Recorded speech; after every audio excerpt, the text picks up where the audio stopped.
There's Blake to Roy. This is for the Drexler. Oh, no! It counts, and Drexler. The Portland Trailblazers select Damian Lillard. It's Lillard. He got the shot off. Lillard, good!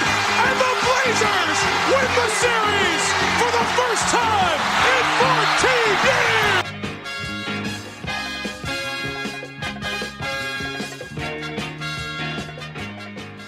Bonjour à toutes et à tous, épisode numéro 8 du Ripcast aujourd'hui. Et enfin, après 4 longs mois, la NBA va reprendre ses droits à partir du 30 juillet. Plusieurs semaines qu'en sport qu'on aura essayé de vous faire passer sur le Ripcast en vous proposant des petits sujets hors série avec des personnalités autour de la franchise. Vous avez pu entendre Jaylen Howard, Emmanuel Laurin de Basket USA ou encore Donovan du compte Timbers France. Mais désormais, c'est la place à la reprise de nos Blazers qui est prévue le vendredi 31 juillet. Et pour en parler avec moi dans cette émission, c'est le retour du trio initiateur du podcast. On accueille d'abord celui qu'on attend depuis au moins aussi longtemps que la NBA. C'est Florent. Salut Florent. Bonsoir tout le monde. Bonsoir. Ravi d'être revenu. Et pour nous compléter, c'est un habitué du Ripcast. Il attend peut-être comme nous et comme vous tous la confrontation de play-off entre Portland et les Lakers. C'est Adrien de Blazers France. Salut Adrien. Yes, bonsoir, ravi d'être là. Et puis voilà, on va parler de nos Blazers. Et donc sans plus attendre, messieurs, on va tout de suite évoquer la reprise de la saison NBA et de nos Blazers pour cet épisode numéro 8 du Ripcast.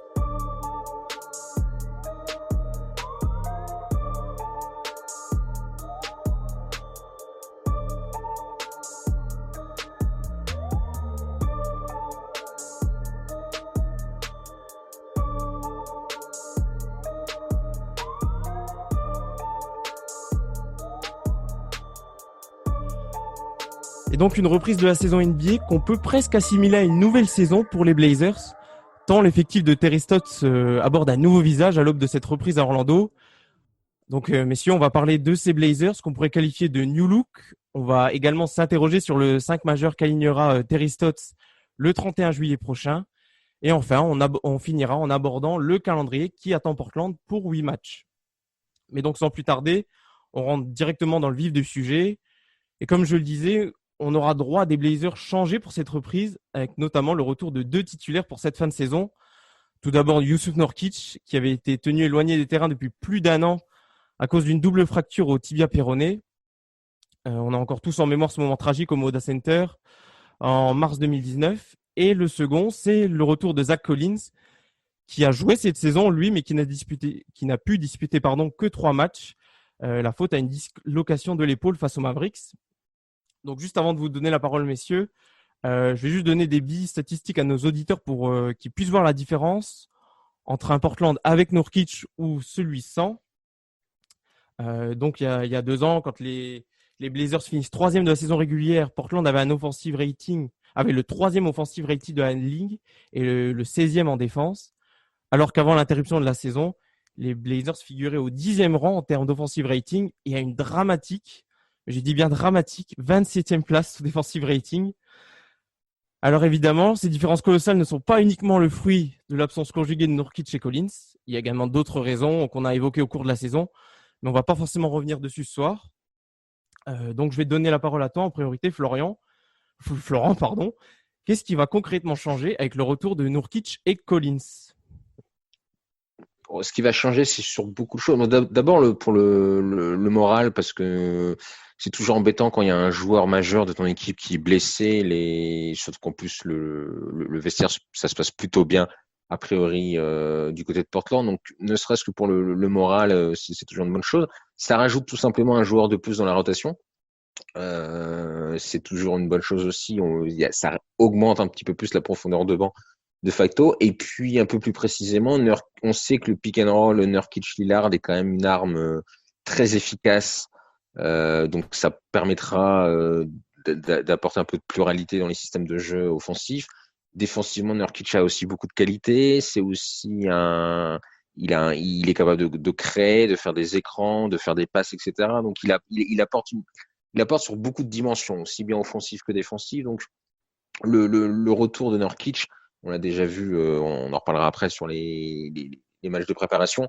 Voilà, il apporte des petites choses à gauche à droite qui permettent de soulager un petit peu les autres coéquipiers et il permet d'apporter un plus aussi bien offensif que défensif.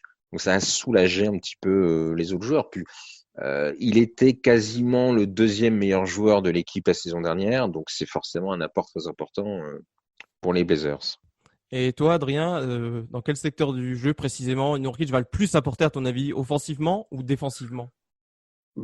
Il va apporter des deux côtés du terrain, comme Flo l'a dit, non seulement sur le terrain, en dehors du terrain. On sait que sa relation avec Dame, elle est idéale sur le terrain et en dehors du terrain. Voilà, et avec tout le groupe.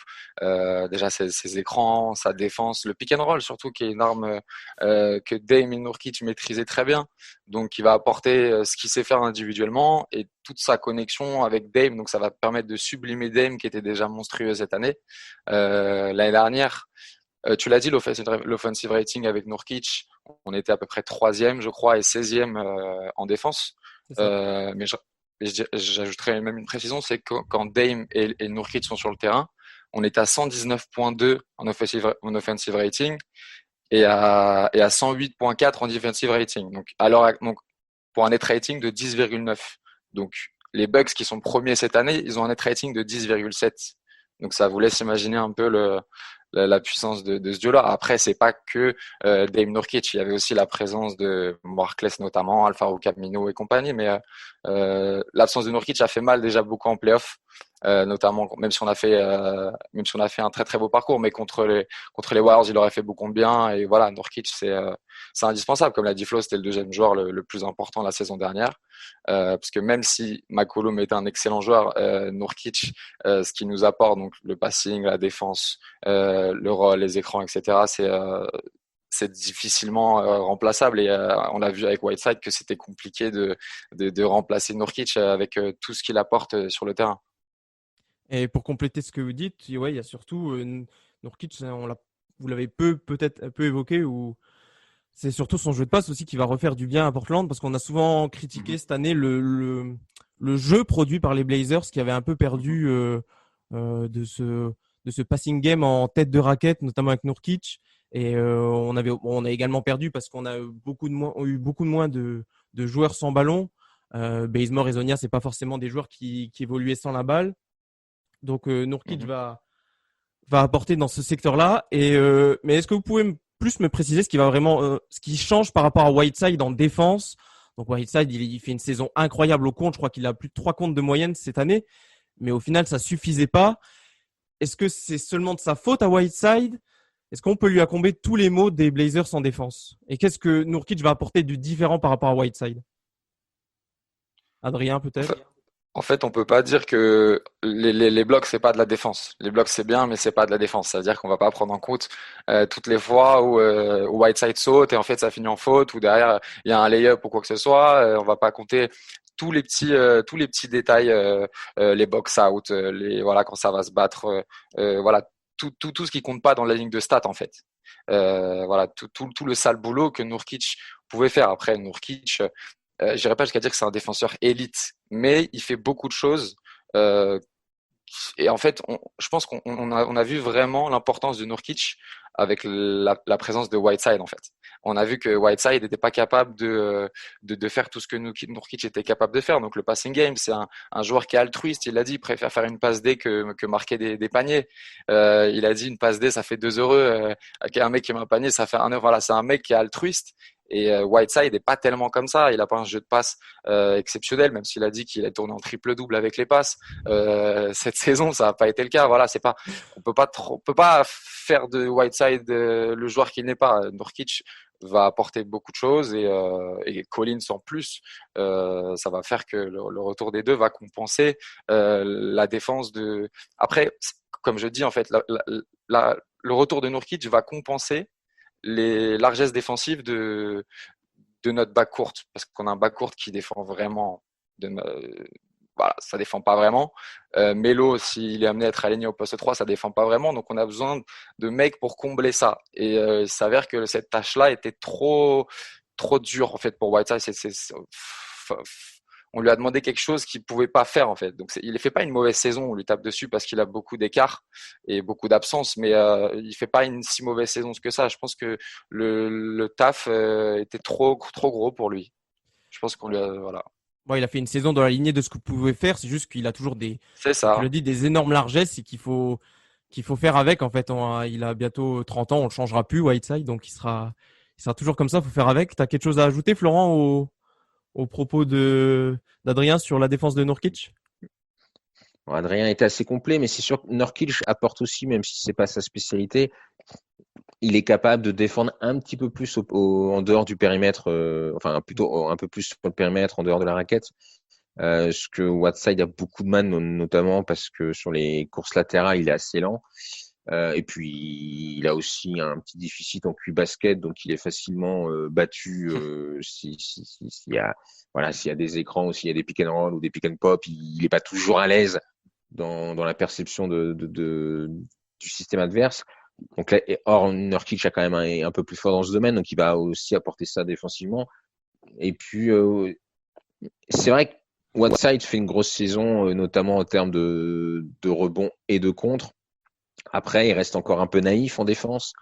Malgré ses 30 ans, il se fait souvent avoir sur les feintes, etc. Donc oui, il a des lacunes que n'a pas forcément Nurkic. Et ça va apporter physiquement aussi. Nurkic quand même alors Whiteside est pas un gringalet, mais Nurkic est aussi un petit peu plus lourd, un petit peu plus costaud. Donc ça aussi, ça peut aider face à certains joueurs, mais il va apporter voilà un peu plus de complémentarité, un peu plus d'efficacité. Et puis offensivement, brièvement, il y a le jeu de passe, il y a les écrans aussi que ne sait pas faire Whiteside. On va pas se mentir. Voilà. Après, Whiteside fait une bonne saison, mais on attend beaucoup de lui parce qu'il a un gros contrat aussi. Il a un gros contrat, une grande gueule. Donc, on l'attend un petit peu au tournant et il répond pas. C'est vrai que, comme le disait Adrien, il était censé faire des triples doubles. Moi, je veux bien, mais statistiquement, au niveau des passes, il n'y a même pas 2 passes par match. Après, on connaît Ça les va être- déclarations de début de Ah, saison. Hein. ah oui, mais bon, voilà, faut être mesuré un petit peu. Non, mais c'est surtout, c'est pas un passeur, il sera jamais. N'ouvre pas ta gueule là-dessus, Hassan. Mm. Tu sais très bien que voilà, il a d'autres qualités, des doubles en pagaille, ça il peut en faire, mais et encore. Mais les passes, on savait très bien que c'est pas son registre et ça le sera jamais. Et en cela, Nurkic est plus complet. Faut pas oublier que Whiteside s'autoproclame défenseur de l'année, hein. Ça, Oui, voilà, c'est ça. il a déclaré qu'il était DPOY. C'est un peu embêtant, quoi. Mais voilà. Après, c'est pas un mauvais joueur pour autant, mais voilà. Mais il coûte Et, cher. C'est surtout pour le salaire qu'il n'a pas la rentabilité de son salaire, je trouve. Et c'est aussi pour ça, finalement, que. Puis il a aussi des hauts et des bas. Hein. Quand il n'a pas trop envie, c'est quand c'est pas son soir, c'est pas son soir. Et c'est vrai que quand on a un certain salaire, on a une certaine exigence qu'on doit avoir derrière. Il remplit pas toutes les cases. Hein. Il faut pas non plus oublier qu'il était à Miami et qu'ils s'en sont un peu débarrassés. C'est aussi un signe. Quand on se après, débarrasse d'un joueur.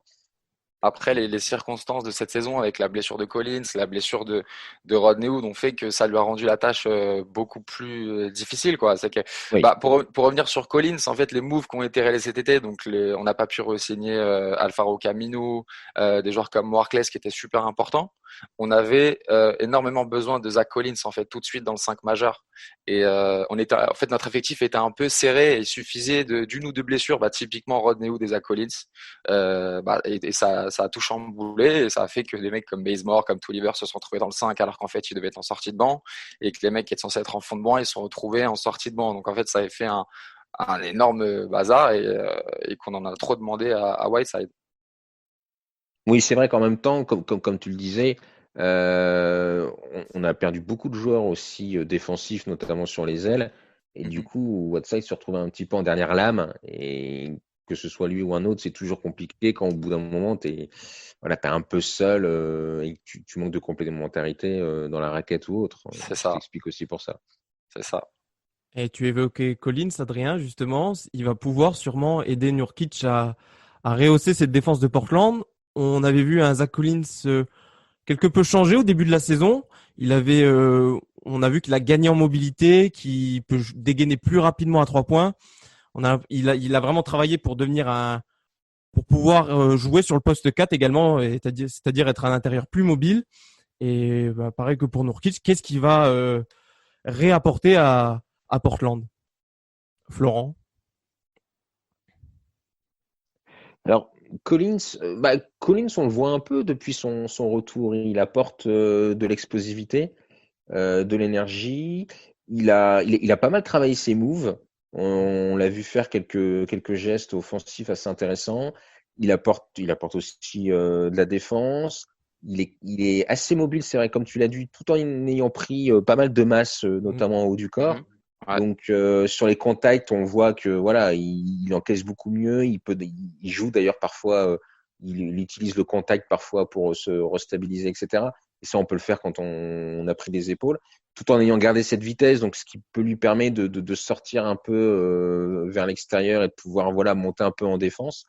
Donc voilà, il va apporter tout ça. Il a apporté et puis on sent qu'il y a de l'envie, qu'il y a de l'énergie. Il n'hésite pas à aller au combat, ce qui aurait pu être le cas quand on a des blessures un peu longues. C'est le cas aussi de Nurkic.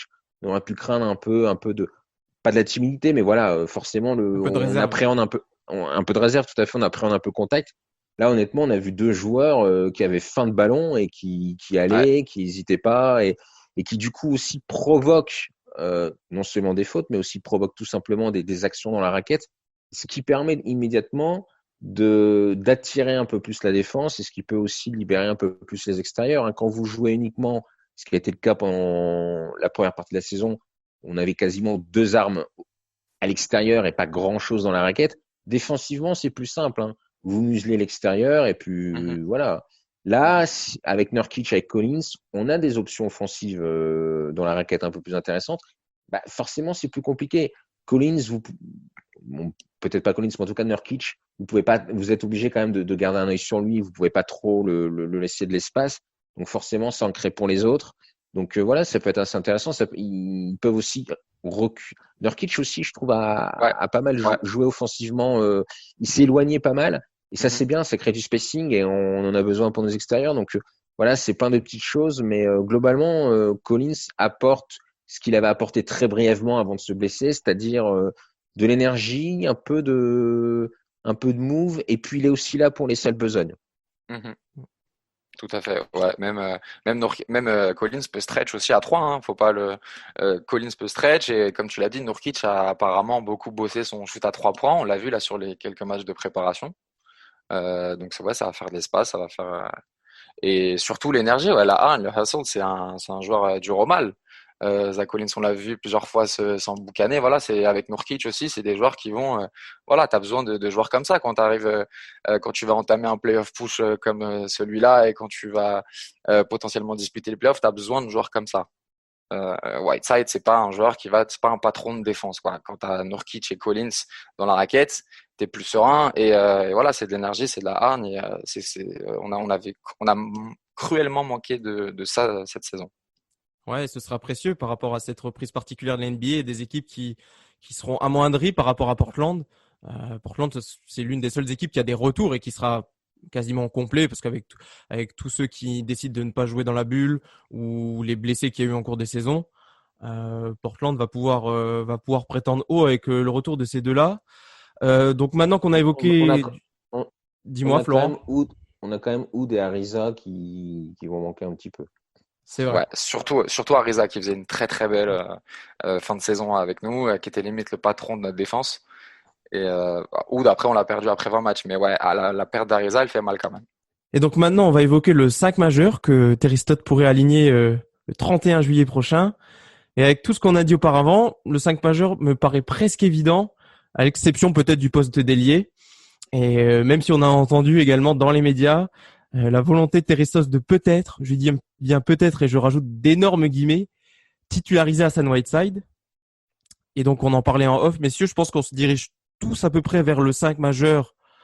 On a à peu près tous le même 5 majeur en tête, c'est-à-dire Lillard McCollum sur le bac court avec Carmelo Anthony à l'aile et à l'intérieur, le retour donc des deux titulaires, Zach Collins et Yusuf Nurkic. Pour vous, messieurs, c'est vraiment le 5 majeur idéal pour Portland ou c'est celui qui débutera vendredi? Florent?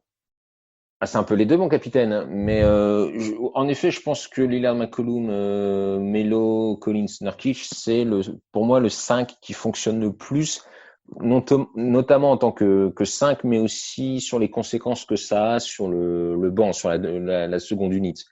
Je pense que voilà, c'est le plus efficace. Alors après, il faudra voir comment on va gérer Whiteside. Est-ce qu'il va accepter le fait d'être sur le banc ou pas? Faudra voir aussi comment ça va se passer. Après, sur une courte période, ça peut passer, mais c'est un élément à prendre en compte. Mais je pense que c'est vraiment le 5 le plus optimal, à la fois offensivement, défensivement. La possibilité de mettre Whiteside en duo avec Nurkic, pour moi, c'est une conséquence directe. C'est qu'il faut sortir Melo du 5 pour mettre Trent. Parce que si tu fais un 5, donc Nurkic, Whiteside, Lillard, McCollum et donc Melo en 3, tu te retrouves avec un 5 quand même défensivement qui me paraît pas assez opérationnel pour jouer contre des 5 des autres équipes. C'est trop faible défensivement, il n'y a pas assez de joueurs à profil défensif. Donc du coup, tu es obligé de switcher Melo pour Trent.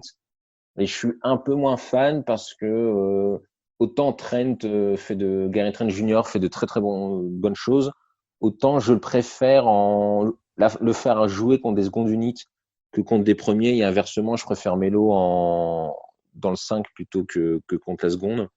Donc voilà, c'est un peu ça aussi pourquoi j'ai cette préférence de 5. Parce que du coup, sur les deux unités, je trouve qu'elles sont plus équilibrées que si tu mets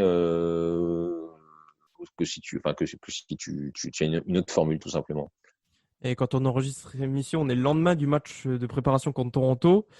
Et Adrien, tu as pu voir ce match et justement, Whiteside et Nurkic ont été associés pour la première fois ensemble. Bon, pas dans le 5 majeur, mais ils ont joué quelques minutes ensemble. Et qu'est-ce que tu en as pensé de cette association sur quelques minutes? L'échantillon est très faible, mais qu'est-ce que tu as pu en penser? Ouais, on a vu des belles choses. Nurkic qui peut stretch, c'est assez intéressant. Il a un très bon passing game, comme on le sait. Après, je pense que ça a quand même des limites, ce 5-là. De toute façon, je pense que Stott s'adaptera en fonction de l'adversaire. Je pense qu'on aura l'association Whiteside et Nurkic, ça on la verra, c'est certain, pendant des bouts de match ou par séquence, mais je pense que c'est pas une bonne idée de les faire débuter ensemble, même si Nurkic peut stretch en termes de mobilité, on va vraiment en pâtir. Zach Collins est bien plus adapté, je pense, pour ce poste-là. Et oui, la complémentarité avec Melo, euh, Zach Collins, la raquette Collins, Nurkic en défense est euh, bien plus safe et plus secure que Whiteside et Nurkic. Je me demande s'ils vont pas un peu se marcher sur les pattes, quoi. Donc ça sert à rien de tenter quelque chose qu'on n'a pas réellement testé avant d'aborder le playoff push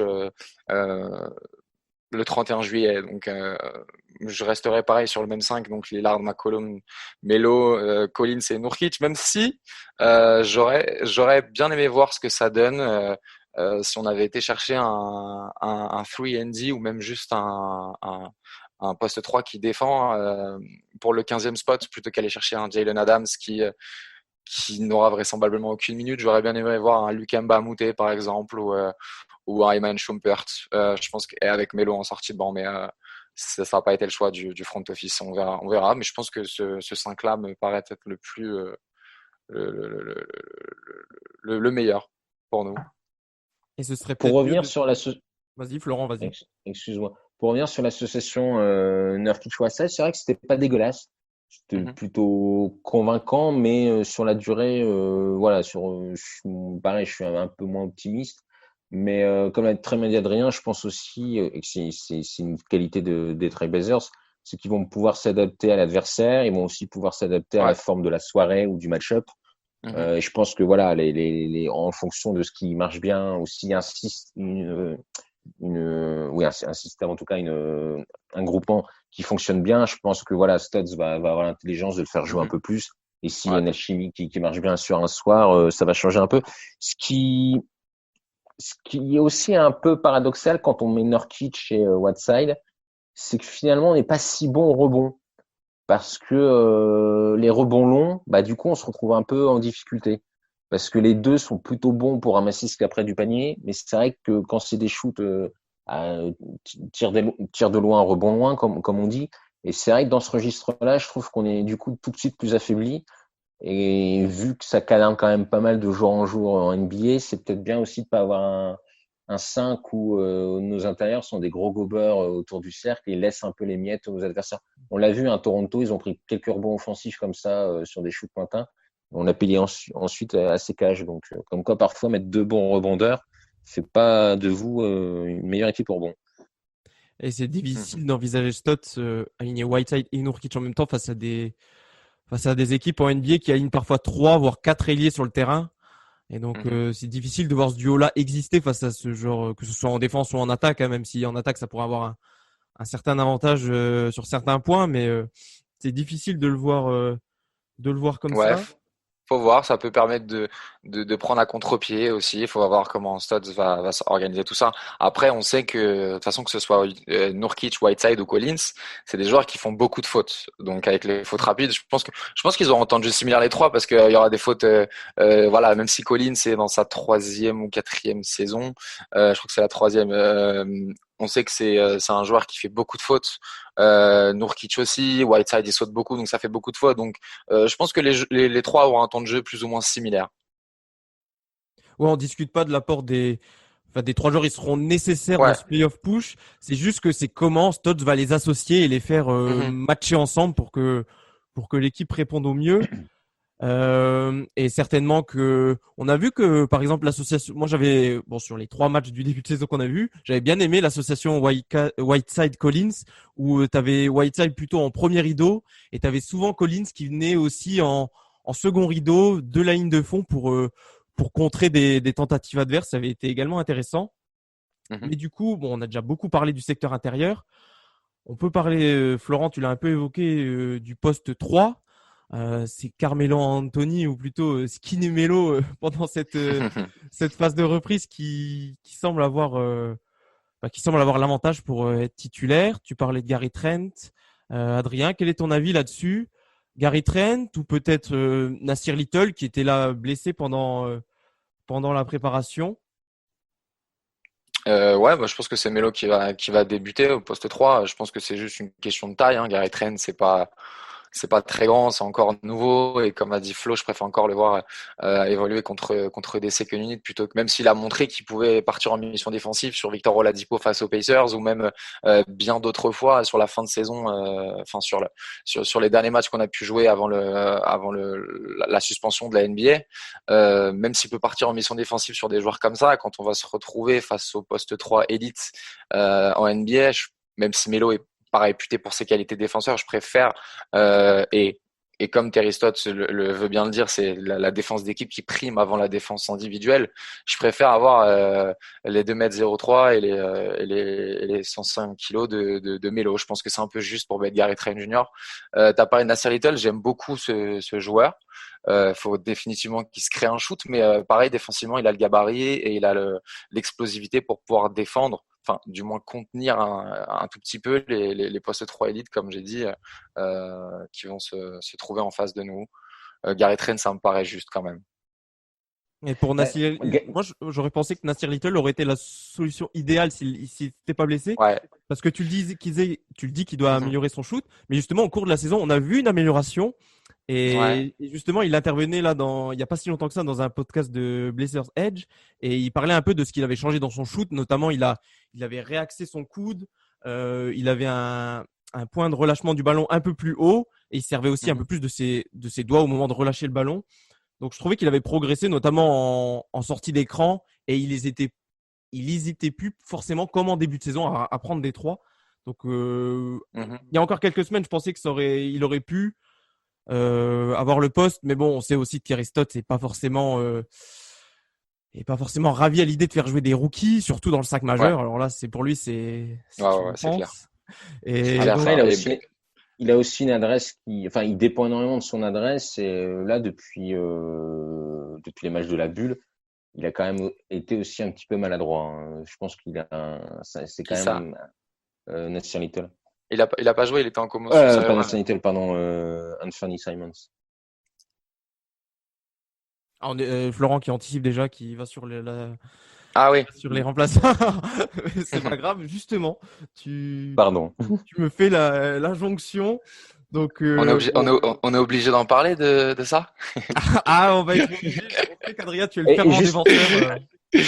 Alors, du coup, un petit mot quand même, tant qu'on est dans le 5. Gary Trent, je pense qu'il fait des bonnes choses, mais gare à ces joueurs-là à qui on veut donner un pantalon un peu trop grand. Mhm. C'est-à-dire, il fait Ouais. de très bonnes choses contre la seconde unité. Il est capable de faire des missions défensives et là, il peut être utilisé, il peut être très intéressant.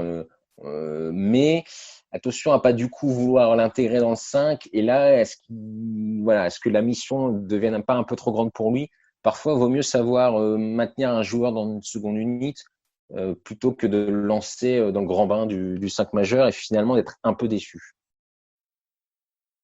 Ouais, Ouais, tout ouais, à carrément, faut y aller doucement avec ces joueurs-là. Il est sophomore, donc faut y aller doucement.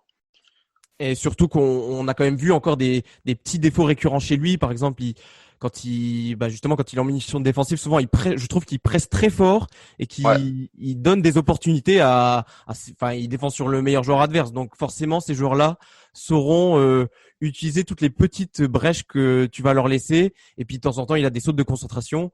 Et comme tu l'as dit, Florent, mettre des points face à des bancs de NBA, c'est pas la même chose que le faire face à des titulaires où justement tu vas être confronté potentiellement à de bons défenseurs et à des joueurs qui ont un physique bien meilleur. Et du coup maintenant, on va parler un tout petit peu de la seconde unit et on va revenir sur certains cas précis de la saison, certains joueurs qui pourraient tirer leur épingle du jeu ou non. Et donc, on l'a un peu teasé. Je vais commencer d'abord par Anthony Simons et je vais donner la parole à son plus grand défenseur. Est-ce que, Adrien, tu es un petit peu inquiet pour prendre Fernie, surtout qu'en plus, les Blazers ont ajouté quelque chose sur le poste de guard avec Jalen Jalen Adams, Adams. qui est un joueur de Ouais. G-League. Ouais, bah comme j'ai dit juste avant, je pense que Jalen Adams, il aura aucune minute. Déjà sur les deux premiers matchs sur les deux premiers scrimmages, il a joué à peine 5 minutes, je crois, sur les deux matchs. Et avant que tu Euh, poursuives, dans les médias, la franchise a communiqué comme quoi ça serait vraiment quelqu'un pour faire le nombre en quelque sorte ouais, et voilà. pouvoir réaliser les entraînements dans de bonnes conditions. Voilà, donc je pense pas qu'il aura un rôle. Euh, et pour revenir à Anthony, ouais, moi je suis un grand fan d'Anthony, je suis le président du Anthony Simons Fan Account. Et, euh, et faut dire que la saison, elle est un peu décevante, même si statistiquement, il a un bump dans toutes les catégories statistiques, hormis les pourcentages où c'est pas fou. Encore une fois, il a empathie de cette avalanche de blessures qui a fait qu'il s'est retrouvé avec une second unit très très faible. On sait que Stotts aime toujours avoir soit Lillard soit McCollum sur le terrain, donc il avait toujours soit Lillard soit McCollum avec lui. Et la second unit, c'était la balle à McCollum et la balle à Lillard, et on voit ce qu'on fait, quoi. Voilà, il y avait aucun plan de jeu. Voilà, il était obligé de prendre la balle et d'essayer de se créer son shoot ou de créer quelque chose, mais c'est pas un vrai meneur. Déjà en sortie de collège, c'était pas un meneur. On veut en faire un meneur, mais c'est compliqué dans le contexte actuel. C'est-à-dire tant qu'il n'y a pas un système fixe avec des gens qui défendent une attaque où le ballon circule, c'est compliqué d'exister, quoi. Voilà, on lui demande de faire un peu des folies et il sait pas vraiment faire ça. Alors qu'un joueur comme Gary Trent, qui pour le coup est un role player qui a pas besoin vraiment d'avoir le ballon en main, et ben il va partir en mission défensive, il va sur des catch and shoot, en sortie d'écran, sur des choses comme ça, il va pouvoir exister. Simons, j'ai l'impression qu'il a besoin du ballon pour exister, et tant que c'est pas structuré, ça va être compliqué. En pré-saison, c'est compliqué, pareil. Voilà, il n'y a pas trop de plan de jeu. Moi, je crois beaucoup aux joueurs. Je pense qu'il faut continuer de le responsabiliser. De toute façon, c'est le cas. Faut lui laisser du temps. C'est pas un grand défenseur non plus. Faut qu'il bosse là-dessus. Voilà, compliqué. Faut être patient, je pense. Ouais, de toute manière, il se cherche. C'est sa première vraie Ouais, saison NBA vu qu'il a ouais, quasiment pas joué durant sa saison rookie. Donc, il faut qu'il trouve son ouais. rôle. Faut que je trouve C'est son peut-être poste aussi. Je trouve son poste. Son poste Hum, réellement, c'est quoi? Est-ce que c'est un point guard? Est-ce que c'est un combo? Qu'est-ce que c'est, quoi?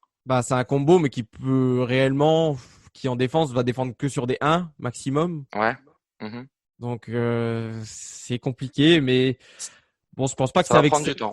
ça va Ça prendre va du prendre temps, du temps. clairement, et c'est pas forcément sur cette reprise de la NBA et de potentiels playoffs qui va vraiment pouvoir trouver son rôle. On pourra vraiment le juger l'an prochain, je pense. Ouais, Je sais pas, je pense Florent, si tu aussi. as quelque chose à ajouter sur Simons. Non, mais non, enfin, vous avez raison, il a que 20 ans, donc il a encore beaucoup de choses à apprendre, à travailler. Je pense qu'il doit vraiment travailler sa défense, parce qu'il aura besoin d'avoir cette carte défensive pour gagner du temps à droite à gauche. Et puis, il faut qu'il Ouais, corrige. Il est très dépendant de son adresse. Quand il rentre tout, c'est un joueur qui est intéressant, mais on l'a vu rater le coche, et dans ces cas-là, il devient presque un boulet. Il est un peu ouais, gênant, mais et ouais. voilà. Alors ça, c'est aussi la régularité, c'est aussi un truc qui s'acquiert avec le temps et l'expérience. Hein, mais voilà, mais c'est pas la saison, c'est pas le contexte idéal pour se développer, mais c'est un potentiel sur l'avenir. De toute façon, c'est là-dessus que joue la franchise. Si on doit gagner le titre cette année, ce sera pas grâce à lui. Mhm. Et du coup, on va enchaîner avec une deuxième déception cette saison. Lui, c'était un nouvel arrivant. C'est le Croate Mario Hezonja qu'on a beaucoup critiqué, que ce soit sur les réseaux ou sur cette émission. Et pourtant, il y avait un peu de mieux sur la fin de saison, j'ai trouvé personnellement. Est-ce que lui, potentiellement, lui, sur cette fin de saison, il pourrait justement être en phase montante et montrer de meilleures choses? Moi, je suis un peu perplexe sur Ezonia. Comme tu l'as dit, il en a pris beaucoup dans la tête cette saison sur les réseaux. En fait, pareil, j'ai du mal à trouver son rôle. Par contre, là, pour le coup, sur les 2 premiers matchs de Lui préparation, aussi. il a été plutôt intéressant. Ouais, lui aussi. Bah, encore une fois, le contexte n'est pas idéal pour lui. Il s'est même retrouvé titulaire à un moment donné. Donc voilà, Mario Hezonja titulaire en NBA en 2020, compliqué. Euh, en fait, j'ai du mal à mettre des noms déjà sur la second unit. Est-ce qu'il va faire une rotation à 8-9 joueurs? Est-ce qu'il va vraiment faire jouer Hezonja, Simons, Trent, Wenyen Gabriel, dont on parlera après? Je sais pas si déjà il aura un rôle, mais en tout cas, il a montré de belles choses en match de préparation. Après, on sait ce que ça vaut. Euh, je sais pas, on aime bien. Je sais que Stotts aimait bien lui donner la balle en main. Moi, Hezonja balle en main, je suis pas serein. Euh, Après, il a un shoot, voilà, assez aléatoire. Je suis vraiment pas convaincu de ce joueur, moi, vraiment pas. Mais justement, tu disais que Stotts voulait l'intégrer comme, Mhm. entre guillemets, le ball handler principal de la seconde unit, mais moi, j'ai Ouais, trouvé que justement, il lui a pas donné forcément les clés de cette seconde unit. C'était un peu, d'ailleurs, on en a entendu, on a eu vent un peu de discussion entre Stotts et Hezonja à la mi-saison sur son rôle. Le joueur se questionnait, il savait pas trop qu'est-ce qu'il devait faire en gros sur le terrain. Et, et là, justement, sur les 2 matchs de préparation, bon, moi, j'en ai vu qu'un, j'ai vu le premier, j'ai trouvé que justement, il était un peu plus installé dans cette seconde unité. Même, j'ai vu quelques séquences sur le deuxième match avec CJ où CJ laissait complètement la balle en main à Hezonja. Je trouvais ça ouais, plus intéressant parce que bon, je préfère quand même avoir Hezonja avec le ballon en main parce que sans le ballon, c'est une catastrophe, comme tu l'as dit. Il a pas de shoot et du coup un shoot qui pourrait justement débloquer beaucoup de situations, mais il y a tellement d'inconsistance à 3 points que ça le pénalise. Et donc mhm. on a fait un pari sur Hezonja. Je trouve qu'on devrait au moins aller au bout de ce pari et vraiment lui donner les clés de cette seconde unit. Je sais pas ce que t'en penses, Florent, mais C'est un, c'est un joueur très compliqué, Mario Hezonja. D'abord, il est capable du meilleur comme du pire. Quand il a le ballon et qu'il part au panier, vous savez pas s'il va limite se marcher sur les pieds et perdre le ballon, ou alors il va faire faire une un passe super géniale. move. Exactement, faire une passe géniale ou faire un super move. C'est vraiment vous lancez une pièce en l'air et vous savez pas sur quelle face ça va tomber. Ce qui explique peut-être aussi pourquoi Stotts lui fait pas confiance, parce que c'est quand même le genre de joueur qui rassure pas trop les coachs, hein, parce que vous savez vraiment jamais ce qu'il va vous faire. Mais c'est un joueur très compliqué. Qu'est-ce qu'il faut en faire lui-même, je pense, ne sait pas trop ce qu'il va faire de lui-même, donc c'est pas évident pour les autres de le savoir à sa place. Mais ouais, il est vraiment capable de bonnes choses et puis ensuite de faire des choses dégueulasses. c'est pour ça que je l'aime pas trop parce que quand il a le ballon, ça me stresse toujours et en plus en général quand même ça finit mal plus que ça ne finit bien. Mais je pense qu'il devrait essayer de se transformer en défenseur, de se focaliser là-dessus et d'oublier un peu le reste. Il aime bien avoir le ballon dans les mains, mais je crois que c'est le seul qui aime bien avoir ça. Mais ouais, c'est un joueur compliqué parce que, comme le disait Adrien, on sait pas trop quel poste, on sait pas trop quel jeu. Et en même temps, il a du talent. C'est ça qui est compliqué, c'est qu'il sait faire des très bonnes choses, mais il manque peut-être de confiance en lui aussi. Et c'est vrai que c'est un peu une énigme. Alors clairement, il peut jouer que avec la seconde unité. Après, qu'en faire exactement moi, je pense que pour lui, le mieux, ce serait essayer de se reconvertir en monsieur défense, un petit peu comme faisait Noah Vonleh, toute proportion gardée et toute comparaison relative. Mais voilà, mais offensivement, je trouve que c'est l'incertitude totale. Je pense que le mieux pour lui, ça reste le banc.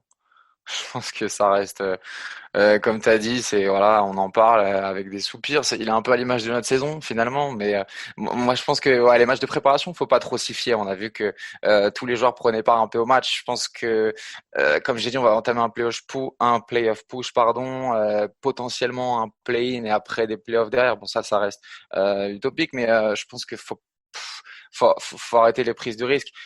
Comme je le répète assez souvent, Stotts aime bien avoir toujours soit Lillard, soit McCollum. Et quand on va, en fait, j'ai l'impression que le 31 juillet, c'est des playoffs qui commencent. Et donc voilà, tous les matchs vont être à haute intensité avec des jeux assez fermés. Bah, moi, je préfère avoir McCollum ou Lillard balle en main que Ezonia, par exemple. Ouais. Sur des matchs qui vont compter. On joue notre saison sur ces 8 matchs, donc je pense qu'il faut rien laisser au hasard et que faut éviter les prises de risque en donnant trop de temps de jeu à Ezonia. Il aura peut-être quelques minutes, mais je pense pas qu'il sera dans la rotation de base, quoi. Le souci, c'est qu'il y a une telle ambivalence. En fait, c'est un excellent joueur de basket. Il est ultra complet, mais il n'est pas élite dans un domaine en particulier. Et on demande de plus en plus en NBA à être élite dans un domaine, que ce soit le shoot, à la passe ou en défense. Et je suis d'accord avec toi, Florent. Je pense qu'il faudrait qu'il se mette dans la tête qu'il doit défendre d'abord le plus durement possible. Que ce soit, j'ai trouvé que bon, des fois aussi on l'a aligné dans des situations comme on l'a déjà dit, on l'a aligné avec Tolliver à l'intérieur. Bon, ça aide pas non plus. Mais je pense qu'en poste 3, avec Little, c'est l'un des seuls qui peut défendre les postes 3 en fait, de manière plus ou moins correcte. Donc ce serait bien Ouais. qu'il arrive dans cet état d'esprit pour la reprise et pourquoi pas aussi peut-être qu'il soit moins, il est aussi pas mal omnibulé par le panier. Et si peut-être il avait un rôle peut-être à la Evan Turner l'an dernier, qui était vraiment dans un rôle de distributeur, qui mettait en place un peu les coéquipiers et les débuts de système, je pense que ça pourrait lui correspondre s'il était un peu moins omnibulé par le panier. Mais bon, désormais on va passer au dernier joueur de la seconde unité dont on va parler. Et pour le coup, là, c'était plutôt une bonne surprise quand il est arrivé. Il est arrivé en courte saison. C'est bien sûr Wenyen Gabriel, qui est arrivé en même temps que Trevor Ariza dans le trade avec Sacramento. Et sur ses rares apparitions, eh ben, il a quand même montré de belles choses. Et sur les 2 matchs de préparation qu'on a pu voir, il a également montré de très bonnes choses, avec notamment une belle énergie, Adrien. Ouais, bien sûr. Il arrive dans le trade avec Ariza, donc le trade qui envoie Bazemore et Tolliver aux Kings. Donc à la base, il arrive dans un échange pour gagner de l'argent. Et en fait, on se rend compte qu'on a un bon joueur avec nous. C'est un joueur qui est non drafté en plus en sortie de Kentucky et déjà avant la suspension de la NBA, il avait déjà montré de belles choses et là sur les 2 premiers matchs de préparation, parce qu'on enregistre avant le match contre les Raptors, donc contre le Thunder, donc à voir ce qu'il a montré sur les 2 premiers matchs, sur les 2 premiers scrimmages, il a montré de très belles choses. C'est un joueur qui est grand, il doit faire quoi, 2,06, qui est plutôt physique, qui est très mobile, qui peut défendre. Bon, je me suis emballé en disant qu'il pouvait défendre un 5, mais c'est limite le cas, quoi. Vraiment, ça peut, il peut monter pour défendre un mec qui va shooter à 3 et ça peut être très mobile, des bons mouvements latéraux, c'est de la hargne, c'est de l'énergie, un peu dans la même veine que Zach Collins. Vraiment, j'aime beaucoup ce joueur.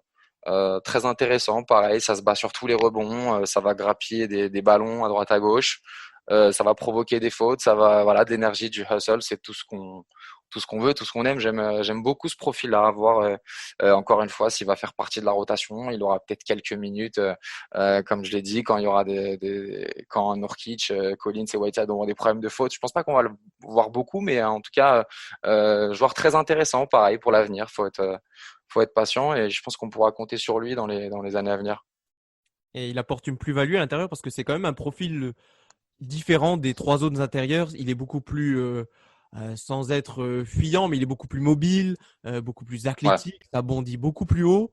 Donc, potentiellement une autre solution pour Terry Stotts pour manœuvrer sa seconde unit ou même, pourquoi pas, intégrer le 5 majeur. Il l'a fait une fois, c'était le match face aux Lakers. Donc pourquoi pas. Je ne sais pas si Florent a quelque chose à ajouter sur Gabriel. C'est en effet une très très bonne surprise, vraiment satisfaisante. En plus, c'est un joueur qu'on a envie d'aimer dans l'énergie, la pugnacité, il a peur de rien, il y va, il fait plutôt du bon boulot. Toute proportion gardée, il me fait penser un peu à Montrezl des Clippers, c'est-à-dire un peu j'y vais, je bouscule et puis je fais du bon taf quoi au final. Donc vraiment une bonne surprise quoi. Tu le fais rentrer sur le terrain et puis il se fait remarquer, mais pour des bonnes raisons en fait, parce qu'il y va l'énergie, parce qu'offensivement il frotte contre des mecs plus expérimentés ou plus costauds, il n'hésite pas à y aller. Il fait de bonnes choses. Alors il y a les qualités, les défauts de la jeunesse et de la fougue, mais pour l'instant ça passe plutôt bien. En tout cas, c'est une bonne surprise et c'est un energizer quoi. Et il en faut et c'est vrai que c'est un profil différent des autres quoi. Mais non vraiment ça peut être un petit chouchou rapidement au Moda Center, mais une bonne surprise pour l'instant dans cette scrimmage partie. Et donc on va voir s'il aura du temps. Il devra en avoir du temps de jeu, à voir Oui, un petit combien de peu. minutes Terry Stotts lui donnera. Et donc pour terminer cette émission, on va parler dans la dernière partie des adversaires qui attendent les Blazers à Orlando. Et donc Est-ce qu'on peut juste avant un petit mot sur le Jalen Warren quand même qui va pas jouer bien énormément, sûr qui a qu'il fait sera des petits présent trucs. là, avec les Blazers. Ah, et voilà, on est très content. Vous l'aviez reçu et c'était très sympa. Bah c'est pas mal ce qu'il fait honnêtement. C'est voilà, alors c'est pas beaucoup de minutes, mais Jalen continue de montrer de belles choses sous le maillot de Portland. Ouais, notamment sur le match contre les Raptors, là, en fin de match, il a montré de belles Tout à choses. fait. Pareil, poste 4 un peu moins mobile que Wayne Gabriel, mais dans la même veine aussi, qui va se battre sur les rebonds, sur les box-out, Qui qui prend va sa poser chance. voilà, qui va poser des screens, ouais, intéressant, Jalen. Et qui par exemple a d'autres joueurs de l'équipe comme Simon Souezonia qui lui a un vrai rôle bien précis, bien Ouais. délimité. C'est de jouer un peu comme un intérieur, de poser des écrans, de venir poser des problèmes au rebond offensif. Donc Jalen pourrait, on sait jamais, grappiller des minutes dans les matchs qui comptent avec son profil qui, comme Gabriel, change un peu des trois autres intérieurs principaux. Et donc maintenant, c'est bon, on peut y aller. On va partir pour la dernière partie de l'émission. Et donc pour cette reprise de la NBA, chaque équipe va devoir jouer 8 matchs. Et cela, peu importe le nombre de matchs qui restent à disputer. La NBA remet tout à plat. Donc pour rappel, Portland a fini la saison avec un bilan de 29 victoires et 37 défaites, il me semble, si j'ai bien noté, si j'ai bien fait mes devoirs. Et donc on se trouve actuellement à la 9e place, et ça c'est sûr, à 3,5 victoires des Grizzlies. Donc ça peut sembler beaucoup à combler en seulement 8 matchs, mais la spécificité de cette reprise et de son accession en playoff va peut-être permettre aux Blazers de pouvoir y croire. Je le rappelle vite fait, ce point de règlement, c'est si le 8e ne possède pas plus de 4 matchs sur les poursuivants, il y aura alors un affrontement entre le 8e et le 9e. Et dans ce cas-là, il faudra 2 victoires au 9e pour pouvoir accéder aux playoffs, tandis que le 8e aura un avantage puisqu'il ne lui en faudra qu'une. Mais donc, trêve de règlement. Et parlons donc un peu des adversaires qui attendent Portland. Donc, je vais d'abord les énumérer un à un. On aura en ouverture Memphis, ensuite Boston, Houston, Denver, Los Angeles, Philadelphie, Dallas et on terminera par Brooklyn. Donc messieurs, on va fonctionner comme ça. Je vais vous donner une équipe chacun. On va fonctionner en ping-pong. Je vous cite une équipe. Vous me dites ce que vous en pensez. Comment Portland a joué contre ces équipes cette saison. Il y a peut-être un point qui est important à noter, c'est que face à ces 8 adversaires, Portland n'a que 3 victoires cette saison. C'était une fois en tout début de saison face à Dallas, le match où Zach Collins se blesse, et on a également 2 victoires face à Houston. Sinon, les Blazers n'ont gagné contre aucune autre équipe cette saison. Donc, je vais commencer avec toi, Adrien, avec Memphis, ceux qui ont justement cette 8e place que les Blazers veulent tant. Le seul match qu'on a disputé cette saison, c'était juste avant le All-Star Game. C'était une défaite 112-107. Et d'ailleurs, à l'issue de ce match, Lillard se blesse et donc il n'a pas pu participer au All-Star Game. Donc, parle-nous un peu de ces jeunes Grizzlies qui sont un peu la surprise de cette saison. Ouais, bah, très belle saison des Grizzlies avec un bel écart sur sur le 9e, 10e et 11e que sont donc les Blazers, Spurs, non, Kings et Pels. Bah, ils font une belle saison, hein, bien emmenée par Ja Morant, rookie de l'année a priori sauf surprise. Une belle équipe de genoux avec des bons vétérans qui peuvent pour encadrer tout ça.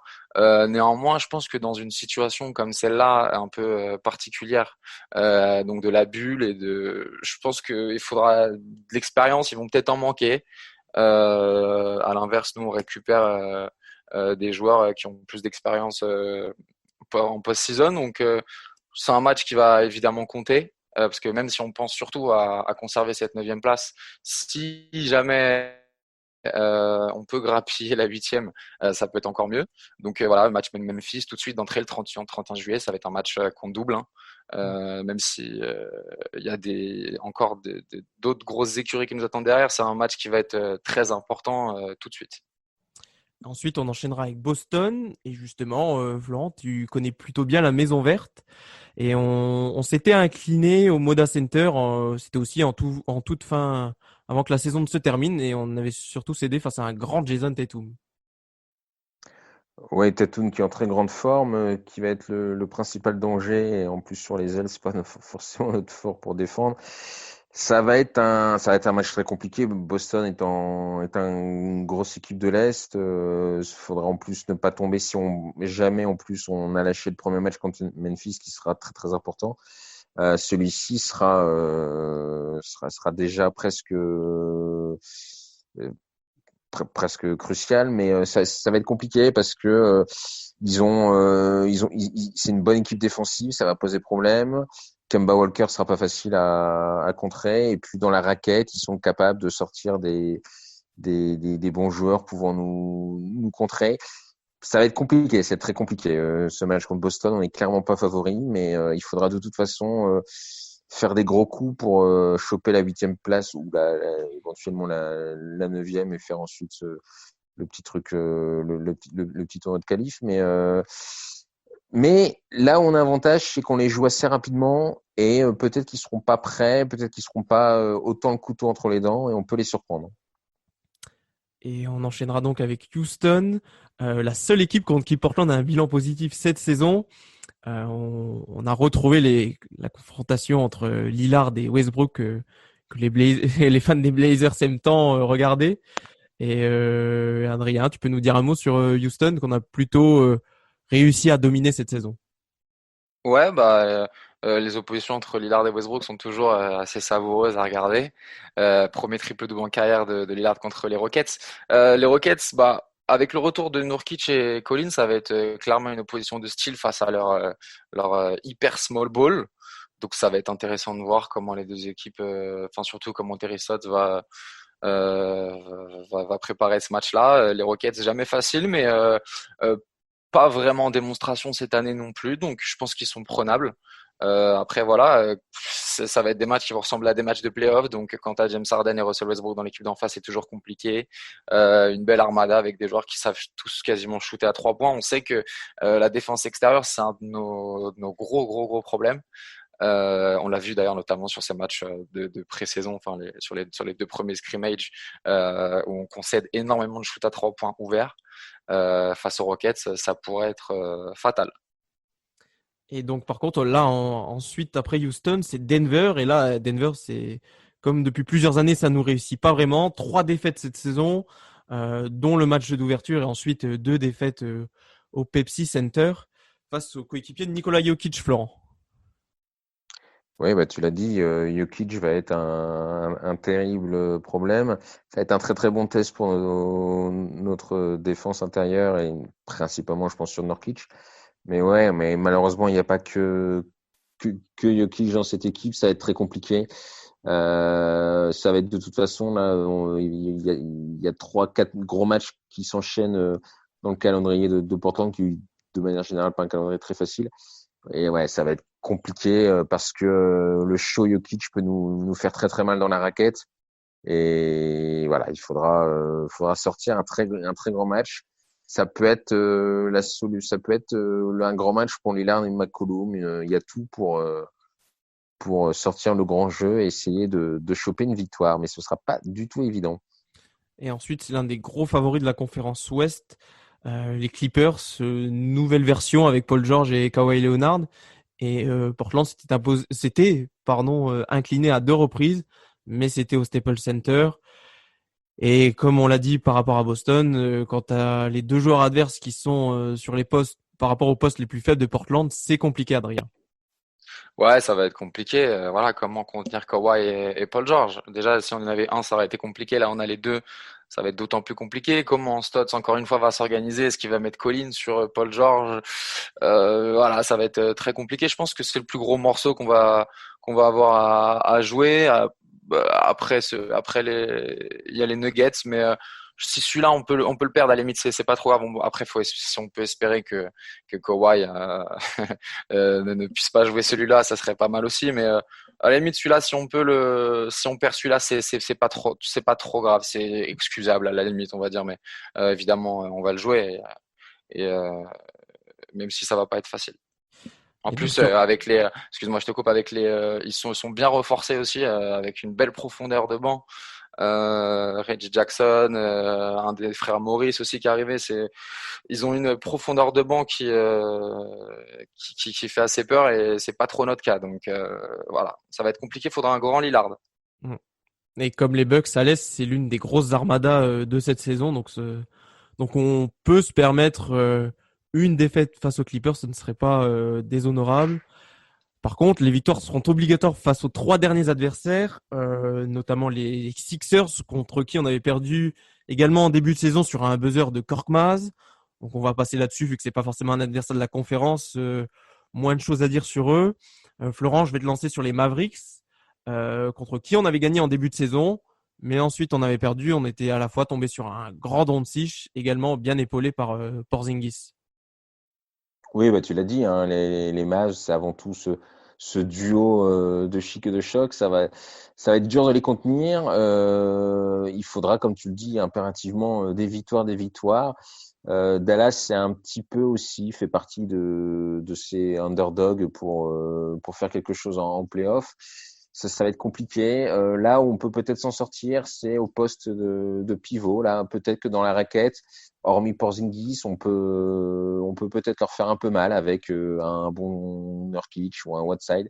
Ça va pas être efficace. Voilà, ce sera important. Et puis peut-être un match où on peut sortir Gary Trent Jr. pour quelques piges sur Doncic, en espérant qu'il puisse un petit peu le canaliser, si on peut canaliser ça. Et puis c'est un peu les retrouvailles de Seth Curry. Espérons que ça ne le motive pas trop. Mais voilà, ça va être un match compliqué. On le sait, hein, Dallas est une grosse artillerie, mais il faudra gagner des matchs comme ça pour aller en playoff. Donc pourquoi pas éventuellement. Il faudra voir aussi l'état de forme de cette équipe et comment ils sont au niveau du calendrier. Ce qui peut jouer un peu sur la motivation, mais voilà, on a un calendrier pas facile. On vient de citer 3 équipes, que ce soit les Sixers, Dallas ou les Clippers, 3 gros morceaux. Voilà, mais il faudra s'imposer. Donc peut-être sur ce coup-là, mais c'est sûr que on a plus de chances Les Clippers, c'est quasiment perdu parce que c'est très compliqué, donc il faut tenter un coup contre Dallas.